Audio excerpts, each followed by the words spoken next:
So hello students, स्वागत है आप सभी का एक बार फिर से हमारे यूट्यूब चैनल पर and we are here with another video. और यहाँ पे हम आपके लेके आए एक नया वीडियो जिसके अंदर हम बात करने वाले हैं टीचिंग ऑफ फिजिकल साइंस। ठीक है, इसके PY क्या हो जो है वो हम आपके लिए लेके आए हुए हैं। और ये रहने वाले हैं हमारे अबाउट 3 ईयर्स के लास्ट PY क्या हो। ठीक है, जो प्रीवियस ईयर क्वेश्चन पेपर है तो उनके अंदर जो प्रीवियस ईयर क्वेश्चंस आए हुए थे वो सारे कंपाइल करके हम आपको एक ही वीडियो के अंदर ये सारी चीज़ें जो है वो बताने वाले हैं। ठीक है, और ये रहने वाला है स्पेशली फॉर दो स्टूडेंट्स जो कि करंटली बीएड कर रहे हैं। कहाँ से?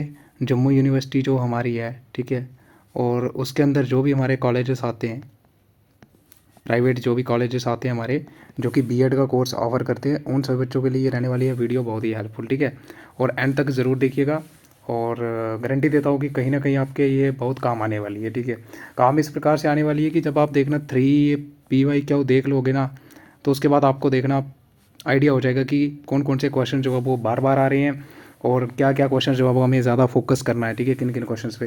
तो शुरू करते हैं। एंड शुरू करने से पहले अगर आप हमारे चैनल पर नए हैं तो चैनल को नीचे सब्सक्राइब कर दो। ठीक है, और वीडियो को लाइक ज़रूर करिएगा। ठीक है, अगर ये वीडियो आपके काम आई हो तो यहाँ पे देखो मैक्सिमम मार्क्स 60 होते हैं हमारे और 3 घंटे का टाइम होता है आपके पास इस पेपर को अटैम्प्ट करने के लिए। यहाँ पे कहता है कि attempt 5 question in all selecting 1 question from each unit और क्वेश्चन नंबर 1 कंपलसरी होता है, आप सबको पता है। और हिंदी वाले भी यहाँ पे देख लेंगे। अब आपको क्या करना है, शॉर्ट नोट लिखना है 4 × 3 मार्क्स। ठीक है, क्वेश्चन नंबर 1 है जो कि मैंने आपको बताया था क्या होता है, हमारा कंपलसरी क्वेश्चन होता है जो कि आपको करना ही करना होता है। इसीलिए क्या होता है कि आपको जो छोटे छोटे इंपॉर्टेंट पार्ट्स दिए होते हैं सिलेबस के अंदर, ठीक है, जैसे रेमेडियल टीचिंग क्या होता है, ठीक है, डायग्नोस्टिक टेस्टिंग क्या होता है, तो ये कुछ ऐसी चीज़ें होती है जो आपको पता होनी चाहिए। ठीक है, स्कैटरिंग ऑफ लाइट, डिस्पर्शन आपके सिलेबस में है, करोजन आपके सिलेबस में है, तो वो चीज़ें आपको अच्छे से पता होनी चाहिए। क्यों? क्योंकि ये 3 मार्क्स के अंदर आ सकती हैं। और अगर 3 मार्क्स के अंदर आ जाता है तो उतना ज़्यादा लिखने की ज़रूरत नहीं होती। ठीक है, 1.5 पेज जो है वो 1.5 पेज जो है वो सफिशेंट होता है 3 मार्क्स क्वेश्चन के लिए। और उसको भी आप जो है वो उतना ज़्यादा नहीं लिखना है जितना ज़्यादा आप चीज़ों को जो है वो साइनॉप्सिस बनाओ। ठीक है, इंट्रोडक्शन लिखो थोड़ा सा, शुरू में इंट्रोडक्शन दे दो थोड़ा सा। ठीक है, उसके बाद आप जो है वो इंपॉर्टेंट जो भी पॉइंट्स हैं वो लिख दे सकते हो। ठीक है, और देन आप अगर साइनॉप्सिस बनता है, साइनॉप्सिस मीन्स फ्लो चार्ट अगर बनता है, ठीक है, कहीं पे, तो वो भी आप जो है वो बना सकते हो। ठीक है, वो उसका भी एक बोनस पॉइंट होता है क्योंकि फिर जो टीचर होता है वो ज़्यादा पढ़ने वाले पे ध्यान नहीं देता। अगर आपने साइनॉप्सिस लिखी हुई तो टीचर समझ जाता है कि नहीं, बच्चे को कहीं ना कहीं ज्ञान है इसके बारे में। ठीक है, और यहाँ पे देखो फिजिकल साइंस फॉर हेल्थ, तो हेल्थ के लिए जो फिजिकल साइंस है वो कैसे, मतलब इसका क्या भूमिका है, यानी फिजिकल साइंस जो हमारा होता है भौतिक विज्ञान, क्या रोल होता है इसका हेल्थ में। ठीक है, तो ये हो गया। अब देखो बहुत सारे जो हमारे क्या होते हैं, इसमें एग्जांपल की बात करें तो उदाहरण के साथ आप समझाओगे ना, या उदाहरण के साथ अपना आंसर जो है वो लिखोगे तो उसमें ज़्यादा पॉजिटिविटी यानी एक ग्रेट पॉजिटिव इम्पैक्ट क्रिएट होता है। ठीक है, जैसे आप अगर इसमें समझाओगे कि सर ECG जो होता है हमारा, ठीक है, इलेक्ट्रोकार्डियोग्राम, ठीक है, तो टोटली बेस्ड ऑन द जो है हमारी फिजिकल साइंस का उपयोग होता है वहाँ पे। ठीक है, अब हॉस्पिटल के अंदर इतनी सारी डिवाइसेस होती हैं। ठीक है, रिसर्च करते हैं हम। ठीक है, रिसर्च पर्पज़ में भी फिजिकल साइंस का उपयोग होता है।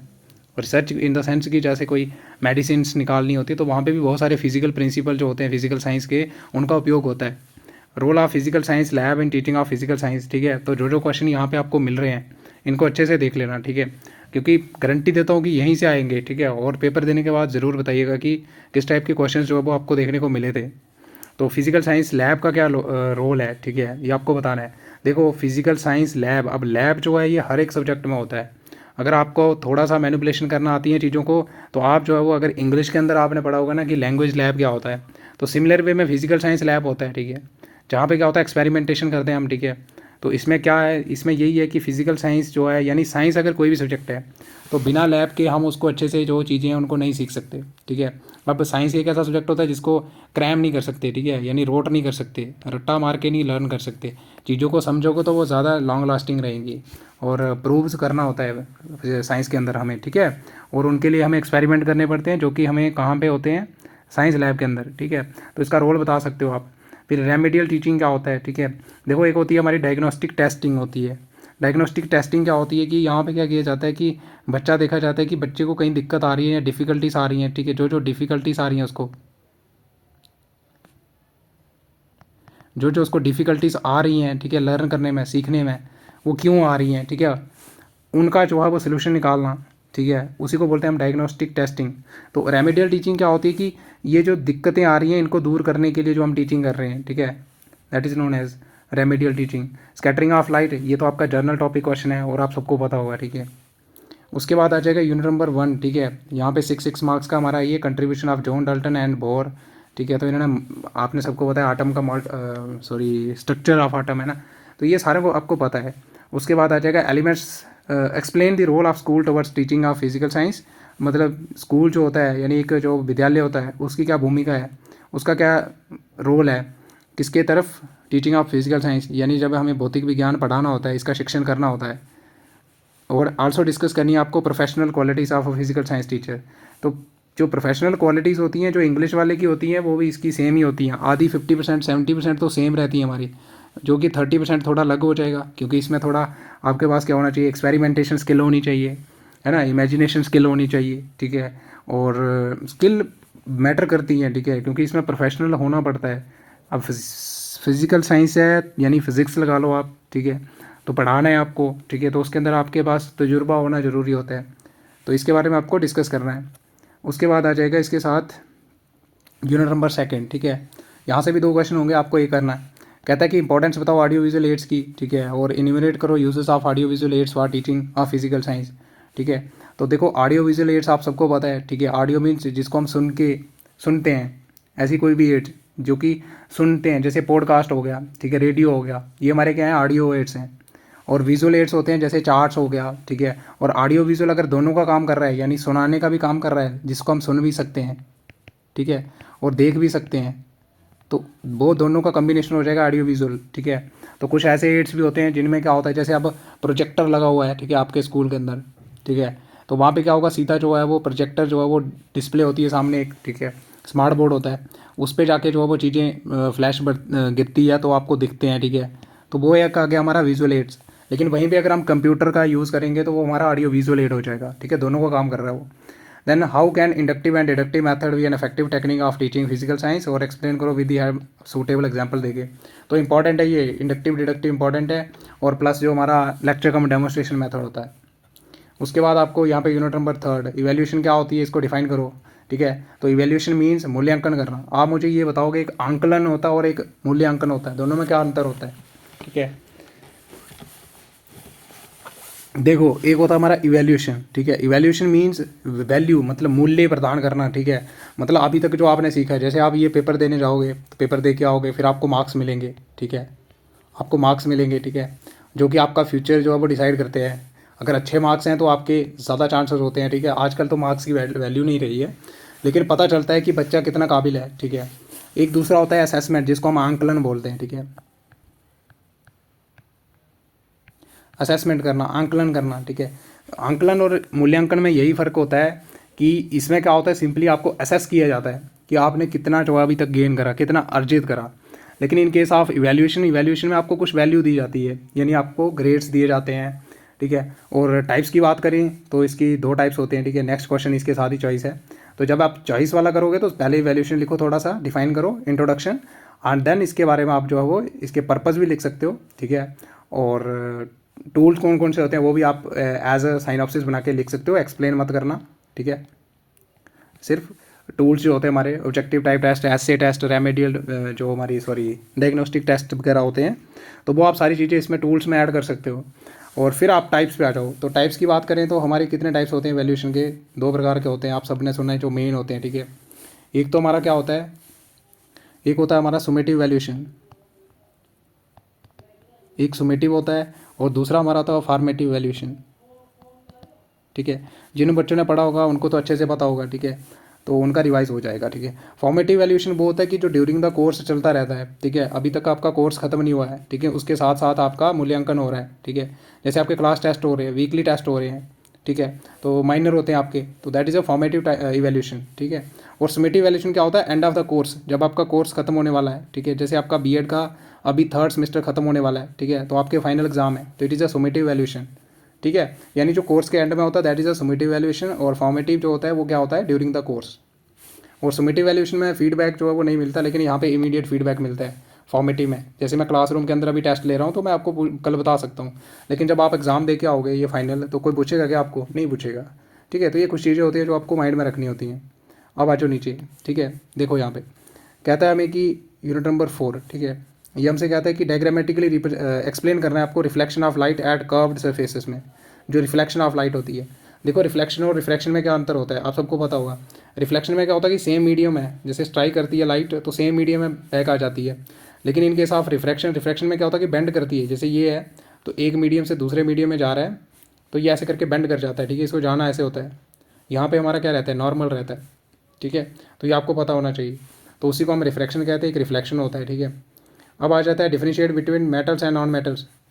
मेटल्स और नॉन मेटल्स जो हैं इनके बीच में आपको अंतर बताना है, धातु और अधातु जो होते हैं, और डिस्क्राइब करनी है properties of metals and non metals, ठीक है।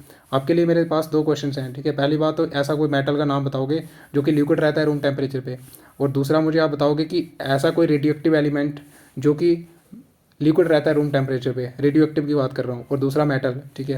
ये आपको पता होने चाहिए, बेसिक क्वेश्चंस हैं, ठीक है। अगर ये आप यहाँ पे भी करते हो तो आपके आने वाले टाइम में जो आप हायर एग्जाम दोगे कम्पिटेटिव का समथिंग एल्स, वहाँ पे भी आपकी हेल्प करेंगे ये, ठीक है। और इनको अच्छे से पढ़ो, क्योंकि जब आप सीटेट का एग्ज़ाम दोगे तो वहाँ पे ये बहुत ही ज़्यादा इंपॉर्टेंट रोल प्ले करते हैं। वहाँ पे आती हैं प्रॉपर्टीज़ आती हैं। बेसिकली आपके सिलेबस में तो सिंपली उन्होंने पूछा है मेटल और नॉन मेटल क्या होते हैं और इनकी प्रॉपर्टीज़ हैं आपके सिलेबस में। तो अगर कोई बच्चा प्रॉपर्टीज़ करना चाहता है तो वह हर एक अलग अलग जो मेटल होता है, हर एक का मेल्टिंग पॉइंट अलग होता है, बॉइलिंग पॉइंट अलग होता है ना। और उनकी जो क्या बोलते हैं उसको, पॉजिटिव होते हैं, ठीक है, अल्कली मेटल होते हैं, तो ये सारा पता होगा आपको, अर्थ अल्कली मेटल होते हैं, है ना। तो ये आपको पता होना चाहिए। अब आ जाओ एक और क्वेश्चन पेपर, ठीक है। यहाँ पे नेक्स्ट क्वेश्चन पेपर है हमारे पास, ठीक है, 3 घंटे का टाइम, 60 मार्क्स। बाकी आपको कुछ नहीं देखना, सीधा आ जाओ। देखो कंसेप्ट ऑफ फिजिकल साइंस का कंसेप्ट आपको पूछा गया है यहाँ पे। फिर रोल ऑफ फील्ड ट्रिप जो होते हैं टीचिंग ऑफ फिजिकल साइंस में, तो फील्ड ट्रिप का क्या रोल होता है, ठीक है। तो ये हर एक सब्जेक्ट में आपका जो है वो आ जाता है। फील्ड ट्रिप हो गया जैसे, ठीक है, लैब्स हो गया।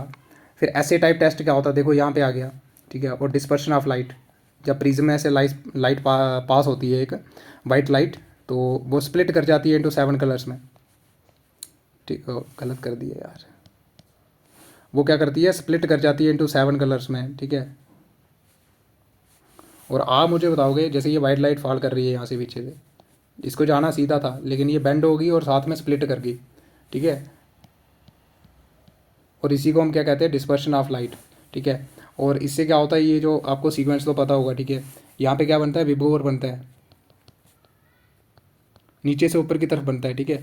और क्वेश्चन आता है यहाँ पे कि बताओ सबसे ज़्यादा वेलोसिटी किसकी होती है, तो वी की सबसे ज़्यादा होती है, वायलेट कलर, इंडिगो, ब्लू, ठीक है। ये ऐसे करके कलर आपको पता होंगे सारे। और रेड जो होता है हमारा, ठीक है, रेड कलर की सबसे ज़्यादा वेवलेंथ होती है, लैम्डा सबसे ज़्यादा हाईएस्ट होती है, ठीक है। और सबसे लोएस्ट वेवलेंथ होती है वायलेट कलर की। और वेलोसिटी जो है वो इनकी ज़्यादा होती है, ये जो हमारा वायलेट कलर होता है। अब हमारे यहाँ पे प्राइमरी कलर कौन से होते हैं, एक तो बी होता है, जी होता है, आर होता है, तो इसको आप आर बी जी याद कर सकते हो, ठीक है। और इसीलिए जो देखो इसकी क्या होती है, जिस कलर की सबसे कम वेवलेंथ होगी ना तो वही हमारा सबसे ज़्यादा स्कैटर करेगा। तो यहाँ पे देखो ये ब्लू ये आ रहा है, तो ग्रीन इसके बाद आ रहा है, इसीलिए हमारे जो स्काई होता है ना उसका कलर जो है ब्लू होता है, क्योंकि ये प्राइमरी कलर हमारे 3 होते हैं, ठीक है, आर बी जी। और जो हमारा बी है ना, तो देखो यहाँ पे नीचे से ये पहली बार आ रहा है, तो इसीलिए जो है ये स्कैटर कर जाता है, इसलिए हमारा जो आसमान होता है वहाँ पे क्या कलर हो जाता है, ब्लू होता है, ठीक है। और बाकी रेड कलर जो होता है ये दूर से दिखाई जाता है, क्यों, क्योंकि इसकी सबसे ज़्यादा वेवलेंथ होती है और इस स्कैटर सबसे कम करता है ये। देन आ गया यूनिट नंबर 1, ठीक है। कंट्रीब्यूशन बतानी है आपको न्यूटन की और सीवी रमन जो थे, ठीक है। इन्होंने इफेक्ट किया था एक स्टडी, आई थिंक वो जिसको रमन इफेक्ट भी कहा जाता है, ठीक है, आपने सुना होगा। और इन्हीं के नाम पे हम साइंस डे मनाते हैं, आपको पता होना चाहिए। इन्हीं के नाम पे मनाते हैं कि किसी और के नाम मनाते हैं, या आप मुझे बताओगे 28 फेब को मनाते हैं शायद। तो इसका आप मुझे कमेंट सेक्शन के अंदर ज़रूर बताओगे कि क्या यही था कि कोई और है, ठीक है। तो न्यूटन के आपको पता है इनकी बहुत ज़्यादा कंट्रीब्यूशन, इन्होंने लॉज दिए थे, 3 लॉज, है ना। उसके बाद एक्सप्लेन प्रोफेशनल क्वालिटीज़ बताने की ज़रूरत नहीं पड़नी चाहिए, रिपीट हो गया तो ये क्वेश्चन करना ही करना है आपको, जो क्वेश्चन रिपीट हो रहे हैं करना है। Unit number 2 audio visual aids क्या होते हैं और इंपॉर्टेंस क्या है और इनकी टाइप्स बतानी है आपको, ठीक है। चाक हो गया, चाक, ब्लैक बोर्ड, ये सारी होती है हमारी, ठीक है। प्रोजेक्टिंग होती है, नॉन प्रोजेक्टिंग में डिवाइड करते हैं बेसिकली। बहुत सारे टाइप्स की क्लासिफिकेशन होती है इनकी, ठीक है। एक तो ऑडियो के आधार पे कर सकते हैं और दूसरा विजुअल के आधार पे कर सकते हैं। और फिर आ जाती है प्रोजेक्टिंग एंड नॉन प्रोजेक्टिंग, जैसे ब्लैक बोर्ड हो गया तो नॉन प्रोजेक्टिंग आ गया, लेकिन वहीं पे अगर हम प्रोजेक्टर का इस्तेमाल कर रहे हैं तो वो प्रोजेक्टिंग आ गया, ठीक है। तो ये आपको पता होना चाहिए। तो बहुत सारे क्लासिफिकेशन होती है, आप जितना अच्छे से कर सकते हो आप कर सकते हो, ठीक है। छोटा सा पहले इनका इंट्रो दो, इंट्रो लिखो और देन इनकी इंपॉर्टेंस लिखो और फिर आप इनकी टाइप्स लिखो, ठीक है। और साइनॉप्सिस बना बना के जो है वो चीज़ों को प्रेजेंट करो, ठीक है। उससे क्या होगा कि एग्जामिनर को ज़्यादा दिक्कत भी नहीं होगी, ठीक है। जब बड़े बड़े सारे बच्चे सोचते हैं कि मैं शीटें भर के आऊँगा ऐसे करके खुली करके, है ना, पूरा पेज यहाँ से शुरू करा एंड तक, उसका कोई बेनिफिट नहीं होता भाई लोग, ठीक है। तो ये आपको पता होना चाहिए। जितना आप चीज़ों को जो है वो क्रिएटिव तरीके से एक्सप्रेस कर पाते हो ना, तो उसका ज़्यादा बेनिफिट होता है, उसका बोनस पॉइंट होता है, ठीक है। अब देखो यहाँ पे नेक्स्ट क्वेश्चन कहता है कि प्रोजेक्ट मेथड आ गया, देखो यहाँ पे, ठीक है। अब मुझे ये बताओगे कि प्रोजेक्ट मेथड जो होता है वो चाइल्ड सेंटर्ड है कि टीचर सेंटर्ड है, इसका ज़रूर मुझे आंसर बताओगे आप लोग। और कैसे एक इफेक्टिव मेथड है teaching physical science, help of suitable diagrams, example, sorry, उदाहरण सहित आपको ये अच्छे से जो है वो एक्सप्लेन करना है। उसके बाद आ जाएगा यूनिट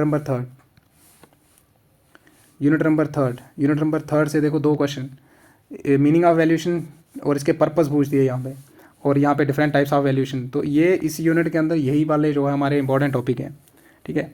उसके बाद आ जाएगा, क्योंकि रिपीट हो गए same to same, unit number 4, diagrammatically explain करो the image found by spherical mirror जो होते हैं हमारे, ठीक है, उसके द्वारा जो बनती है, आरेखीय रूप से समझाएं, ठीक है, गोली दर्पण जो होते हैं, और वहाँ पे जो इमेज बनती है, ठीक है। उसके बाद आ जाएगा question number 9, describe the physical and chemical properties of metals and non metals, और आल्सो डिफरेंस भी बताना है कि क्या अंतर होता है मेटल और नॉन मेटल में, ठीक है। तो आसान है ये, फिजिकल प्रॉपर्टीज़ लिख के जाओ और उदाहरण सहित लिख के आओ, ठीक है, खुले मार्क्स लेके आओ इसमें से, इतना सही टॉपिक है ये। और ये जो इमेज वाला है इसमें आप पूरा दिखा सकते हो, जैसे ये मिरर हो गया, ठीक है, ये लाइट पड़ रही है, ठीक है, ये इन्फिनिटी होता है, ठीक है, फिर 2F होता है, फिर F होता है, और इसको हम इसे हम डिनोट करते हैं A से। तो ये आपको पता होना चाहिए कहाँ पे इमेज बनेगी। तो ये आप ऐसे करके डायग्रामेटिकली भी रिप्रेजेंट कर पाते हो कि अगर ऑब्जेक्ट हमने रखा है इन्फिनिटी और 2F के बीच में, अगर यहाँ पे ऑब्जेक्ट है तो इमेज कहाँ बनेगा, यहाँ बनेगा, और इमेज जो है वो छोटा बनेगा कि बड़ा बनेगा, वो आप सारी चीज़ें जो है वो प्रैक्टिकली कर सकते हो। और ये डायग्रामेटिकली 1 2 3 चीज़ें अगर रिप्रेजेंट करके आ जाते हो तो सिंपल है, ठीक है, आपको ज़्यादा कुछ करने की ज़रूरत ही नहीं है। अब आ जाओ नीचे, यहाँ पे एक और क्वेश्चन पेपर है हमारे पास, teaching of physical education, sorry physical science 302, और 5 क्वेश्चन आपको हल करने हैं, हर एक क्वेश्चन 12 मार्क्स का है, और राइट शार्ट नोट लिखो। फिजिकल साइंस फॉर इन्वायरमेंट हो गया, ठीक है, इन्वायरमेंट एंड हेल्थ इंपॉर्टेंट है, दोनों कर रहे हैं आपको, ठीक है। और हेल्थ का आई थिंक ऊपर बताया था मैंने, और यहाँ पे इन्वायरमेंट का आ गया, ठीक है, कि फिजिकल साइंस फॉर इन्वायरमेंट, कैसे इन्वायरमेंट के प्रति आप इसको समझना चाहो तो इसका कहने का मतलब ये हुआ कि फिजिकल साइंस जो है इसकी क्या भूमिका है, या इसकी क्या इसकी भूमिका है इन्वायरमेंट के प्रति, ठीक है। तो ये आपको बताना है। और रोल ऑफ साइंस म्यूजियम जो हो गए, ठीक है, साइंस फेयर्स हो गए, रेमेडियल टीचिंग क्या होता है बताया मैंने आपको ऊपर, सिमिलर हो गया, ये रिपीट हो गया। करोजन क्या होता है एंड प्रिवेंशन ऑफ करोजन, ठीक है, एक होता है करोजन, एक होता है रस्टिंग, आप दोनों को इसमें अंतर पता होना चाहिए, ठीक है। रस्टिंग आयरन को लगता है जब, ठीक है, ऑक्सीडेशन होती है वहाँ पे, बेसिकली वहाँ पे रेडॉक्स रिएक्शन नहीं होती है लेकिन ऑक्सीडेशन होती है, ठीक है। और क्रोजन यानी जंग लगना जिसको कहते हैं हम, और जब क्रोजन से प्रिवेंट करने के लिए हम क्या करते हैं, जिंक की कोटिंग करते हैं, ठीक है, क्योंकि जिंक सबसे ज़्यादा रिएक्टिव होता है, और जिंक की कोटिंग कर देते हैं, ठीक है, जिससे क्या होता है कि वो वाला जो नीचे वाला जो मेटल होता है वो नहीं जाता, लेकिन जिंक चला जाता है ऊपर से, और इस प्रोसेस को बोलते हैं ग्लेविनाइजेशन, आप सबने सुना होगा। अब unit number 1, contribution of Einstein और सीवी रमन, ठीक है, आइंस्टाइन नया आ गया और सीवी रमन वही पुराना रिपीट हो गया। और professional qualities and professional growth of physical science teacher, ये रिपीट हो गया। यूनिट नंबर 2 कहता है कि लेक्चर कम डेमोस्ट्रेशन मेथड, ये देखो मैंने आपको बताया था, प्रोजेक्ट मेथड हो गया, लेक्चर कम डेमोस्ट्रेशन मेथड हो गया, इंपॉर्टेंट है ये, ठीक है। और कैसे ये इफेक्टिव मेथड है जब हम टीचिंग करते हैं, यानी शिक्षण करते हैं फिजिकल साइंस का, और सूटेबल एग्जाम्पल के साथ आपको समझाना है, और एडवांटेजेस और डिसएडवांटेजेस भी आपको बताने हैं, ठीक है, इसके क्या हैं। फिर आ जाएगा हमारा क्वेश्चन नंबर 5, हिंदी वाले देख लेंगे यहाँ से, ठीक है। कहता है कि डिस्कस करो the preparation of low cost teaching ads in teaching of physical science में, ठीक है।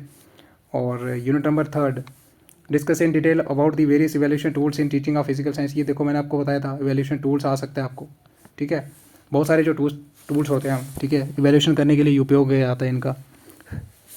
अब देखो यहाँ पे नीचे बात करेंगे ना, यहाँ पे देखो आपने देखा होगा ऐसे टेस्ट वगैरह हो गए, ठीक है, वही जो ऊपर देखे हमने, ठीक है, और डायग्नोस्टिक टेस्टिंग वगैरह ऐसे करके जो भी टेस्ट होते हैं ये टूल्स ही होते हैं वैल्यूएशन करने के।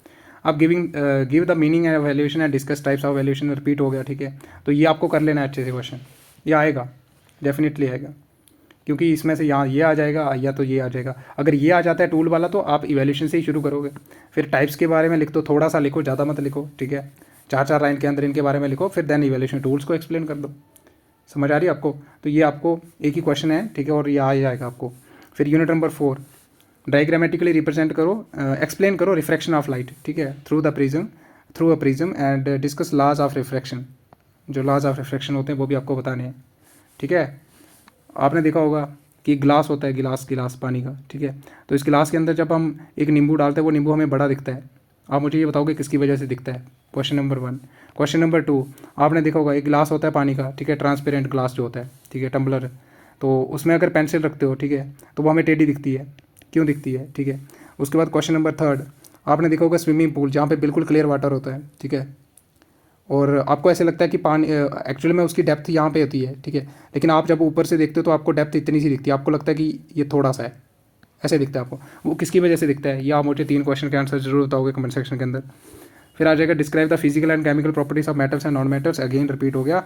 और discuss the peculiar characteristics of metal, metal के जो पेक्यूलर कैरेक्टरिस्टिक्स होते हैं यानी विशिष्ट जो विशेषताएं गुण होते हैं इसके, वो मेटल के आपको बताने। तो इसी के साथ हमारे हो जाते हैं PYQ ख़त्म। एंड आई होप कि आपके ये बहुत काम आने वाली वीडियो है, ठीक है। तो जिन बच्चों ने देखा होगा तो उनको तो थोड़ा बहुत सीखने को भी मिला होगा और आपको पता चल गया होगा कि हमें क्या क्या चीज़ों पे ज़्यादा फोकस करना है। अब आ जाओ नीचे, अब हम थोड़ा सा सिलेबस देखेंगे, ठीक है, और सिलेबस में आपको पता चलेगा। और ये बाइलिंगुअल सिलेबस है, ठीक है। ऑन दी साइड जो वेबसाइट पे आपको क्या है, ओनली अवेलेबल है इंग्लिश में, है ना। तो ये तो दोनों में होता है ना, इंग्लिश हिंदी में, तो बच्चे जो हैं वो इसको हिंदी में यहाँ पे भी आपको देखने को मिल जाएगा, ठीक है। पहले तो हम इंग्लिश में देख लेते हैं कि क्या क्या है, ठीक है। यूनिट नंबर 1, और यहाँ से आपको क्या करना है, ये हेल्थ और इन्वायरमेंट अच्छे से करके जाना है, ठीक है। अब जब आप फिजिकल साइंस पढ़ रहे हो तो डेफिनेशन तो आपको आनी ही चाहिए, तो इसीलिए मीनिंग भी आ सकते हैं। इनमें से आपको न्यूटन पढ़ लेना है, ठीक है, डाल्टन पढ़ लेना है, और CV Raman, very very important, 3 करके जाओ। और रोल ऑफ स्कूल ये तो आपको करना ही है, ठीक है, प्रोफेशनल क्वालिटीज़। और वैसे भी आपने ये यूनिट 1 तो किया ही होता है, क्योंकि माइनर 1 में आपके आई थिंक यही आता है, ओनली 1 यूनिट, तो वहाँ पे किया होता है, तो ये तो कंप्लीट आना चाहिए आपको, ठीक है। और देन यूनिट नंबर 2, ठीक है, इसमें से आपको ऑडियो विजुअल एड्स कर लेना है अच्छे से, ठीक है, टाइप्स कर लेनी है इसकी। और इनमें से आपको जैसे रोल क्या है और इनको कैसे ऑर्गेनाइज़ किया जाता है जब हम टीचिंग करते हैं फिजिकल साइंस की, जैसे फील्ड ट्रिप हो गया, साइंस क्लब्स हो गए, साइंस म्यूजियम्स हो गए, साइंस फेयर्स, और lab, very very important lab, ठीक है। और low cost teaching is not much important as such, but आप कर सकते हो अगर करना चाहते हो तो। और इनको देख लेना अच्छे से, क्योंकि ये 3 मार्क्स के अंदर आने के चांसेस होते हैं, ठीक है, लैब वगैरह। और देन टेक्निक्स ऑफ टीचिंग, जैसे लेक्चर कम डेमोस्ट्रेशन, तो ये तो सारे करने हैं आपको, ठीक है। प्रोजेक्ट मेथड हो गया, प्रॉब्लम सॉल्विंग अभी तक आया नहीं है, ठीक है। इंडक्टिव मेथड, डिडक्टिव मेथड, ठीक है, ऑफ एंड ह्यूरिस्टिक मेथड जो होता है, तो आप इनमें से अच्छे से कर लो, इंडक्टिव डिडक्टिव कर लो और प्रोजेक्ट मेथड कर लो। लेक्चर कम डेमोस्ट्रेशन कर लेना है आपने, ठीक है। तो ये 3 इंपॉर्टेंट मेथड है। उसके बाद आ जाएगा यूनिट नंबर 3, ठीक है। इवैल्यूएशन क्या होता है, देखो यहाँ पे ये 2 टॉपिक है ना, ये दोनों आर में आते हैं कभी कभी, इनके बीच में चॉइस होती है कि पूछा होता है कि बताओ इवैल्यूएशन क्या होते हैं और पर्पज़, और दूसरा पूछ देते हैं कि टाइप्स ऑफ इवैल्यूएशन एक्सप्लेन करो, ठीक है। और इवैल्यूएशन के टूल्स भी आ जाते हैं, ये देखो डायग्नोस्टिक टेस्टिंग हो गए, जैसे remedial teaching, oral test, quizzes, ऐसे type test and objective test, type test. कभी कभी वो आपसे पूछा जाता है कि बताओ टेस्ट कितने टाइप के होते हैं फिजिकल साइंस टीचिंग में, तो यही वाले टेस्ट की बात कर रहे हैं वो, कोई और अलग से टेस्ट नहीं है, ठीक है। अब देखो यूनिट नंबर 4, यूनिट नंबर 4 की बात करें तो रिफ्लेक्शन, ठीक है। और इसमें ये इंपॉर्टेंट है, ठीक है, कि कर्व्ड सरफेसेस और स्फेरिकल मिरर दोनों पे आया हुआ है क्वेश्चन।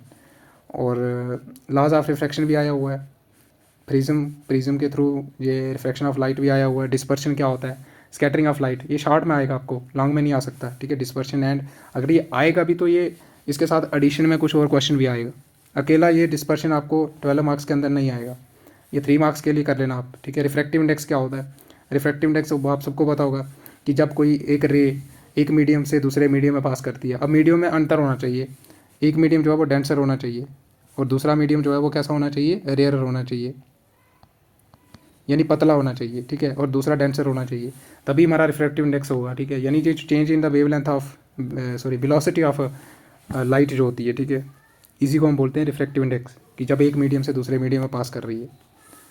और metal and non metal important topic है, और फिजिकल एंड केमिकल प्रॉपर्टीज आपको अच्छे से कर लेनी है, और क्या अंतर है दोनों में। और क्रोजन क्या होता है, प्रिवेंशन ऑफ क्रोजन, ये 12 में नहीं आ सकता आपको, ये आपको 3 मार्क्स के अंदर आ सकते हैं, ठीक है। आ जाओ नीचे, यहाँ पे हिंदी माध्यम वाले बच्चे इसको देख लेंगे, और स्क्रीनशॉट लेना चाहते हैं तो वो भी ले सकते हैं, ठीक है। देखो यहाँ पे यूनिट नंबर 1 भौतिक विज्ञान और समाज की अवधारणा, स्वास्थ्य के लिए भौतिक विज्ञान और पर्यावरण के लिए मैंने आपको बता दिया, ठीक है। और यहाँ पे या पढ़ लोगे, ठीक है, खुद सारा हिंदी में बोला मैंने ऊपर। यूनिट नंबर 2, ठीक है। तो ये देखो यहाँ पे टॉपिक दे रखे आपको अलग से एकदम सिस्टमेटिक तरीके से, यूनिट नंबर 3 मूल्यांकन के प्रकार, रचनात्मक और योगात्मक मूल्यांकन क्या होता है, ठीक है। और मूल्यांकन के उपकरण यानी टूल्स कौन कौन से होते हैं, ठीक है। निदानिक जो परीक्षण होता है, ठीक है। उपचारात्मक शिक्षण, मौखिक परीक्षण, ठीक है। क्विज हो गए, ठीक है। निबंध प्रकार परीक्षण हो गया, ऐसे टाइप जिसको बोलते हैं। इसके उद्देश्य प्रकार परीक्षण, ठीक है। तो यूनिट नंबर 4 आ जाएगा परिवर्तन। ये क्या था, अच्छा अच्छा अच्छा अच्छा, ठीक है ठीक है ठीक है। ये हमारा रिफ्लेक्शन आ गया, ठीक है। तो ये आप यहाँ पे देख सकते हो, ठीक है। ये हिंदी वाले जो मीडियम वाले बच्चे हैं तो इसका स्क्रीनशॉट भी ले सकते हो, ठीक है। और फिर भी अगर कोई आपको दिक्कत आ रही है, कोई टॉपिक नहीं मिल रहा है, तो आप हमारे साथ जुड़ सकते हैं हमारे टेलीग्राम चैनल पे, ठीक है। लिंक आपको मिल जाएगा हमारे यूट्यूब के डिस्क्रिप्शन में। सिंपली टैप करो लिंक पे और आपको पहुंचा देगा वो हमारे टेलीग्राम पे। ज्वाइन कर लो, ठीक है। मैक्सिमम आपको नोट्स वहाँ पे मिल जाएंगे। और फिर भी अगर कोई टॉपिक आपको नहीं मिलता है वहाँ पे भी, तो आप वहाँ पे क्वेरी रख सकते हैं अपनी, ठीक है। सो अगर ये वीडियो आपके काम आई हो, आपके लिए हेल्पफुल रही हो, तो वंस अगेन आपको वीडियो को लाइक करना नहीं भूलना है, ठीक है। और चैनल को भी सब्सक्राइब कर देना, ताकि फ्यूचर में आपके जो भी कोई दिक्कत आए तो आप तक वीडियो जो है वो आसानी से पहुंच जाए, ठीक है। So bye bye and have a good day.